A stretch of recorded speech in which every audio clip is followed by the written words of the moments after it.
We turn our attention to the Demons, who had obviously a difficult 2024. Brad Green came in as what was then the interim president. And, gentlemen, some interesting comments that he made in newspaper interviews, both with the Herald Sun and The Age, over the last weekend. And this is the one that caught my eye. I'm going to say that the starting four at the first centre bounce next year will be Clayton, Oliver, Christian Petrarca, Max Gawn and Jack Viney. Straight away, you got emotional. I could hear him crying.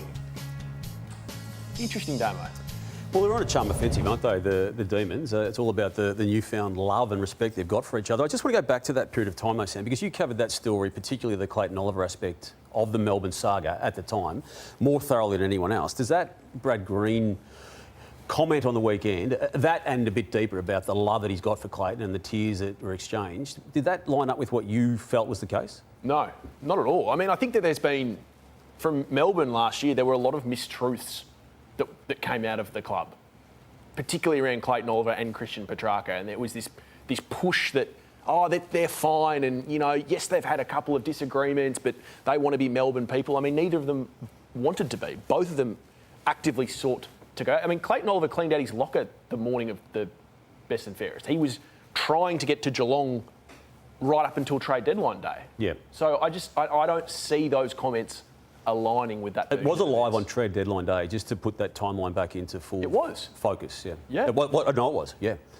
Yep. So I'm not sure those two things align. But ultimately, it doesn't matter if they start performing. No, right? It doesn't. Always. We'll all forget about it if they start winning. But they've now got what's now been already an 18 months, maybe even a 2-year saga of the Kysaiah Pickett situation. And we know he's contracted long term, but we know that talk won't go away either.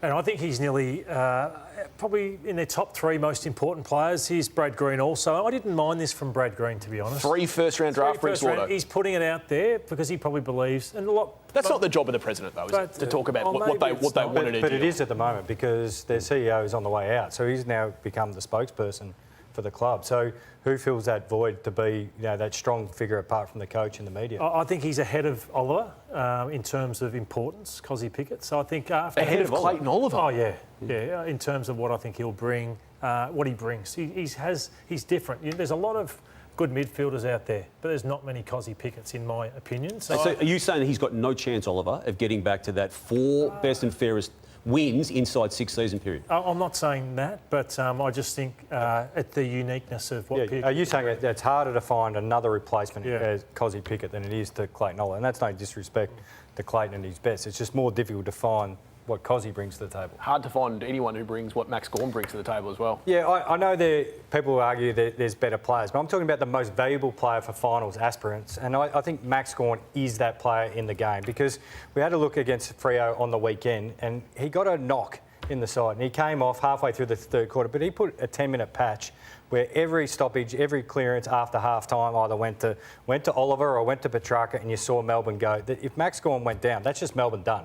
So there's not too many players around the game where if they go down, that's it. Like, we're just straight out, we're done. Because other teams can mix and match. You can find different players to fill the void, or you can think of something new. What does Melbourne do if Max Gawn goes down? Like, who's the replacement as far as their tools go, centre bounce, around the ground, leadership?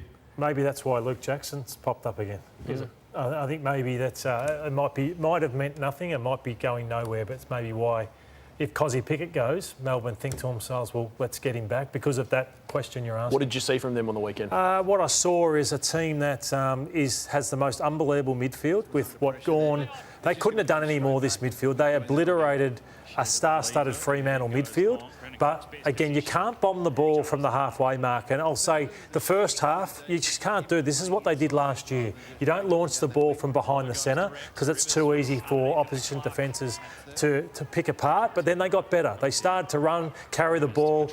But what they lack is anybody of note. So Bailey Fritsch has been a very good player for Melbourne, but he's a number 3 forward. He's a lead-up, hit-up. They just don't have anybody of any presence down there. So Van Rooyen, to me, is not going to be the player everyone first hoped he would be. Why not? I think he's a good player, but he's not going to be a great player. Why not?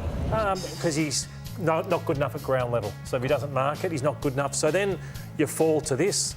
Ben Brown retired, Van Rooyen, Turner, Johnson, and I've got Petrarca in there because they're going to ask Christian again to have to play 50% forward, which then takes away asking for Langdon to play in the midfield. So I think they've got a few too many holes maybe to challenge. I'm baffled about their list build the last few years. You've been banging on about their forward problems since 2022, the start of. And here we are in 2025. And, they're not even getting linked to... Well, in the goal-kicking defence, they had Dan Houston on the hook until Christian Petrarca wanted to walk out, if you recall. Dan Houston doesn't play full forward. I know that, but you said they don't link to anyone. They did have No, him... linked to any goal-kicking forwards, though, Dan. Yeah, I get that. But the whole Christian Petrarca wanting to get out himself, that didn't help the landscape. But couldn't they have gotten on the front foot and tried to turn that into, well, how do we make that Harry Mackay? How do we make that Ben or Max King? How do we do that? They were in damage control, weren't they, at that stage, just trying to hold on to who they had.